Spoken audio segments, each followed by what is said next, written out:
Hello guys, today I'm gonna tell you what means and what you should do if you see the troubleshooting code E10 -00, -10 or -20 in Siemens washing machine iSensoric.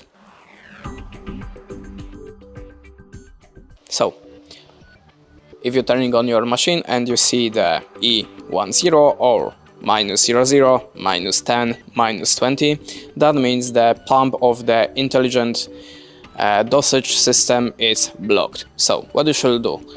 In the first step, remove the